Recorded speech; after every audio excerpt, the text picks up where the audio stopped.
イオハザードじゃん。前半と後半みたいな感じで、このマップがすごい、このまま通れませんもんね。キャラクター、ジルバレンタイン、クリソレッドフィールド。なんでクリスティもあんなゴリラみたいなの？このタイラントの作り方もめっちゃ怖いよ。製造方法、生きた人間のシモマグナみたいな書き方面白いんだけど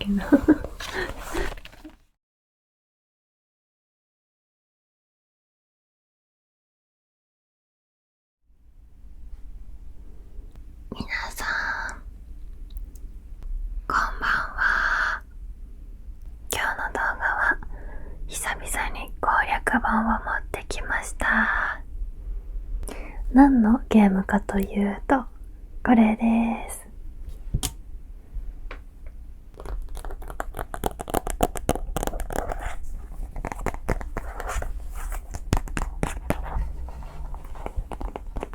バイオハザード。今日はこの攻略本を、触ったり、なんか懐かしいねみたいな、なんかいろんな話できたらいいなと思います。バイオハザードって難しくて、私もちゃんと分かってない部分がたくさんあるんですよね。バイオハザードをあんまり知らない人でも退屈しないように、なおかつ眠気が襲ってきてくれるといいなと思います。ではね、一緒に今からこの本を見ていきましょう。このバイオハザードはじゃーん、こ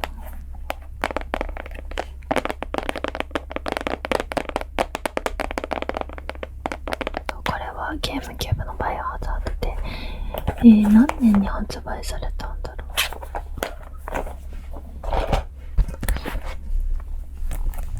多分2002年に発売されたゲームキューブのゲームかなと思います。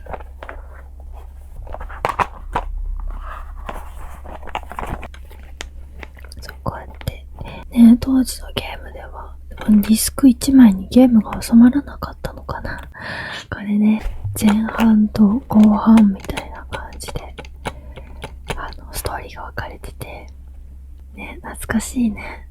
これのゲームの研究所に着くとディスクを変えてくださいみたいに出るんですよね。で、私は電源を切って、このディスクを入れて進めようとしたんですけど、データ引き継がれてなくてさ、続きどうすればいいのみたいな感じで、でまた消してこっちの前半のディスクに戻ってセーブポイントからやり直しさせられるみたいな、なんかそういうこともありましたね。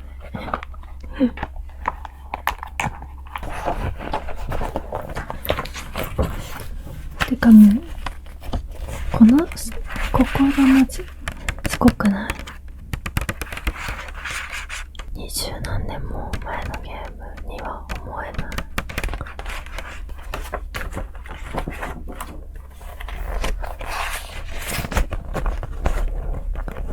ここになんか舞台となる館の写真が写ってますね。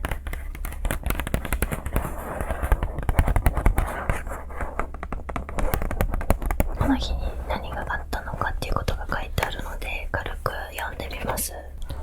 スターズ探索用のヘリが行方不明。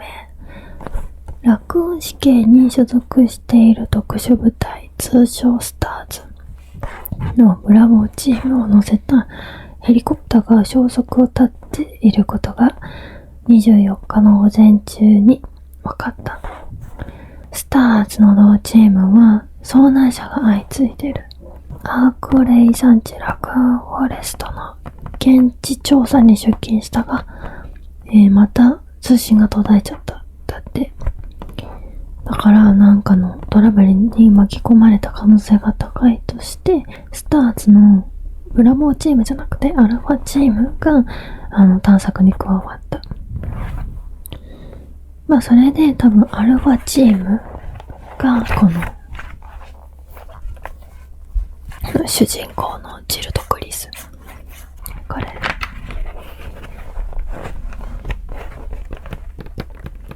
キャラクター。これ、ジルバレンタイン。23歳。166センチ。50.4 キロ。スタイル抜群のお姉さんです。ほら、最高でしょ。うわー、めっちゃスタイルいい。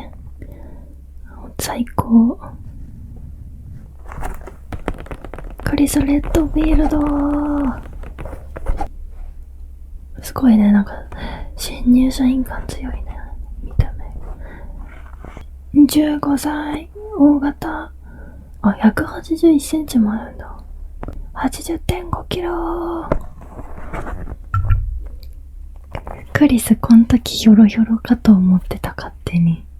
今のクリスがゴリラすぎて。クリスって一体何があったの？なんでクリスって今あんなゴリラみたいなの？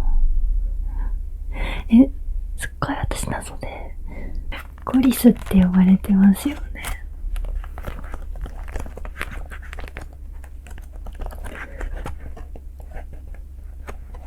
私はバイオハザードのシリーズでエイダ・ウォンかジル・バレンタインが本当に大好きで、でもジルもこの時のこのコスチュームのジルが一番本当に大好き。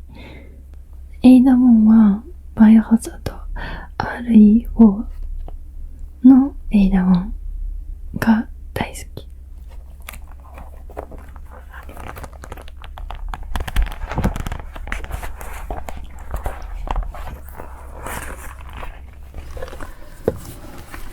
バリー・バートン。バリーはジルを選ぶと相棒になるおじさんですね。なんかでもバリーってめっちゃ物資くれたりしてさ、助かるんだけど、なんかね、やたら単独行動したかったり、怪しげな電話をしてジルにそれ聞かれちゃって焦ってたりとか、ちょっとミステリアスおじみたいな感じで、ジルのこと何回もさ、殺そうとしたりとかしてて、私ちょっとあんま好きじゃなかったですね。まあね、ウェスカーに脅迫をされていたので、事情があってそういうことをしてたっていうのは最後わかるんだけど、でもなんかいいイメージがないんだよね。アルバート・ウェスカー。私結構好きなんですよね。幼い頃、父親がプレイしてるの見てるときに、ちょっとね、かっこいいなこの人って思ってたんだよね。あの感じのウェスカーはかっこいいって思うってすごいよね、幼いのに。混ぜてたのかな。バイオの子でさ、強靭になって帰ってきたよね。あれめっちゃびっくりした。笑っちゃった、戦い方。レベッカー。レベッカーって18歳だったの？びっくり。噂によると浜崎あゆみをモデルにして作られたって聞いたけど、本当なのかな。でも言われてみれば似てるよね。クリスを選択するとレベッカが相棒になるんだよね。いいなーって思って、私いつもジル選んでたからさ。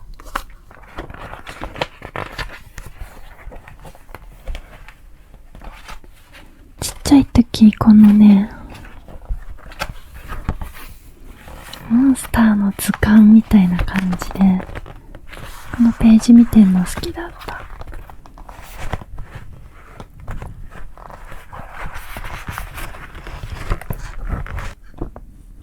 こんな感じなんですけど、めっちゃ画質悪い。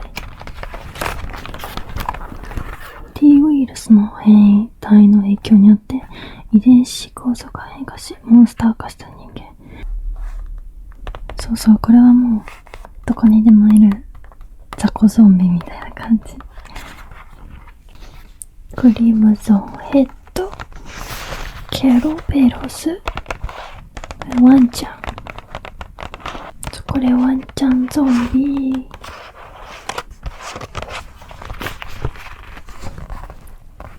全然よく見えないね。ゾンビを倒してさ、そのままライターで燃やしたりしないで放置しちゃうと、もうなんか3倍ぐらい強くなってまたカムバックしてくる。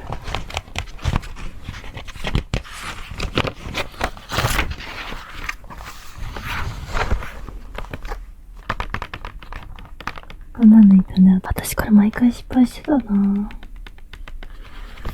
この子を殺すためにはさ、除草剤みたいのを使って蛇口をひねってさ、やっつけるんだけど、その蛇口をひねるときになんか手順をミスらないでうまくやると、ここの辺にあるさ、グリーンハーブを全部もらえるんだけど、それミスるとグリーンハーブ全部死んじゃうんだけどさ、毎回グリーンハーブを腐らしてた。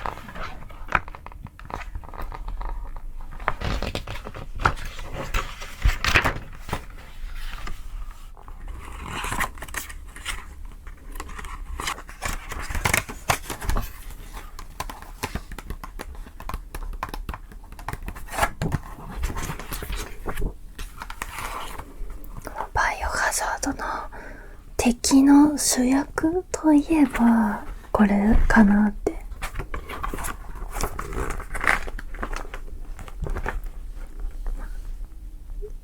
リサ・トレバーかな。やっぱめちゃくちゃ印象に残りますね。ただの敵じゃないというか、ドキュメントがいっぱいこのバイオってさ落ちてるんですよね。みんな日記書くの大好きだから、めっちゃ館に日記が落ちてて、まあそのリサの日記がほんと切ないくて、このね、なんか複雑な館を作った人の娘さんなんですよね。T ウイルスが開発される前、そのどうなるC ウイルスを投与された実験体。実験途中で寄生生物のプロトタイプを取り込むなど、他の実験体とは違う性質を持っている。後に G ウイルス発見のきっかけともなるが、あくまでも実験体であり、サンプル抽出後破棄された。主な出現場所、中庭、地上、地下、祭壇。そうなんです。この子どこにでも出現するんですよね。本当に怖かった、これ。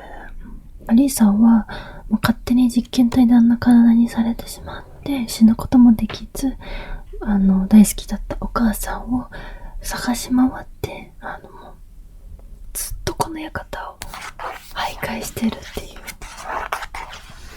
かわいそうなモンスター。このマップがすごい。で、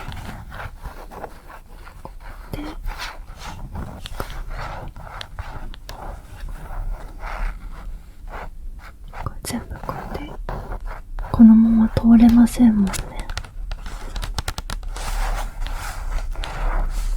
館の鍵をね、全部ゲットしないと小屋が通れない。他にもこんな迷路なゲームあんのかな。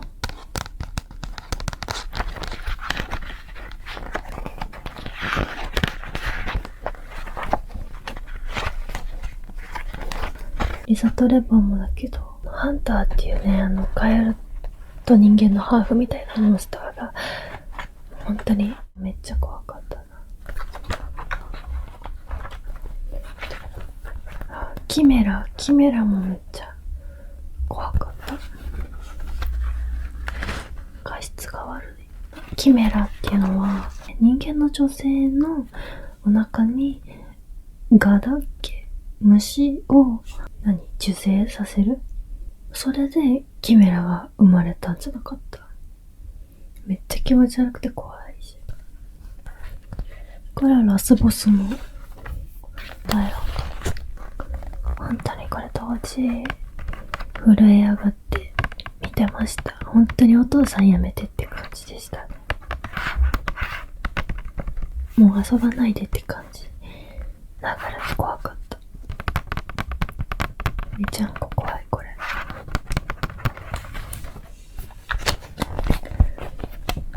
このタイラントの作り方もめっちゃ怖いよ。タイラントの製造方法。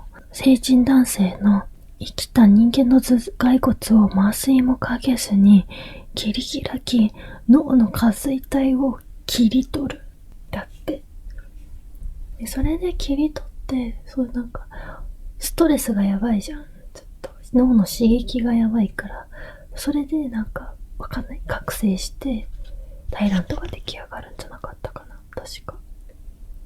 なんかね、そういう怖いんだけど、大人になってからは、生物の不思議みたいな感じで、面白くて、ハマっちゃった。好きです。バイオのこういうやつ。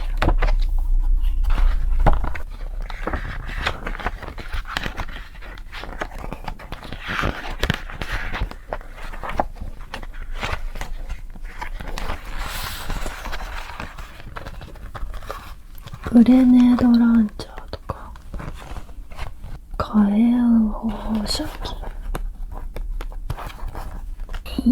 個人用研修、バリーの44マグナム、バリーのマグナムみたいな書き方面白いんだけど怪しい。ロケットランチャーだ。これこれ最強ですからね。このグレネードランチャーってさ、めっちゃ強いんだけどさ、仲間のフォレストが死んじゃってたから、じゃあ、これいただきますっていうことで、グレネードランチャーをいただくんだけど、フォレストはこんな強い武器を持っていながら、なんで死んじゃったのって思わない？バイオのゲーム実況とかめっちゃ見てたときは、夢にもバイオハザードが出てきて、私がロケットランチャーを背負ってこのバイオの館を歩いている夢とかも見ました。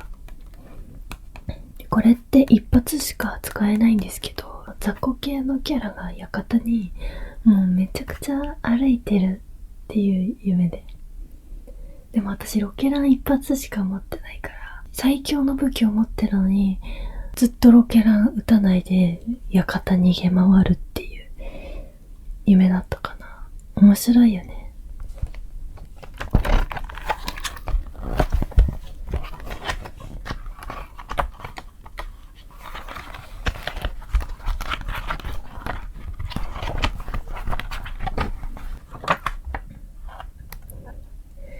その本当すべてすごい怖かったな。嫌いだった反動で、今はもうめちゃくちゃ大好きになっちゃった。特にこれが好き。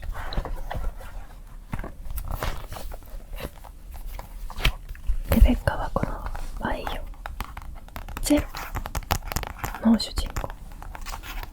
これはビリーか。死刑囚とこの警察官のレベッカがタッグを組んで冒険するみたいな。これもめちゃめちゃ怖かった。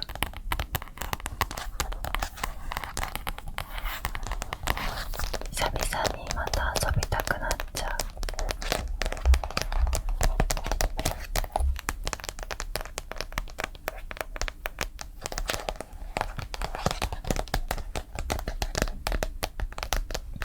自分にとってはいつまでも色褪せない、今見てもすごいなっていう、ほんと名作なゲームだなと思いますね。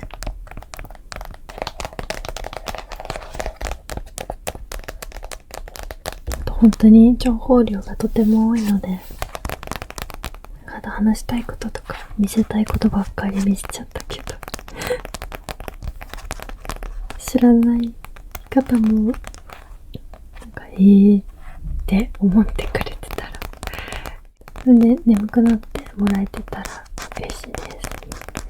またね、好きなものだったりあれば ASMR と絡めてみんなにお話できたらいいなって思ってます。それでは今日も私の動画を見てくれてありがとうございました。また別の動画も見に来てください。メンバーシップも始めましたので、気になる方は概要欄から詳細をご覧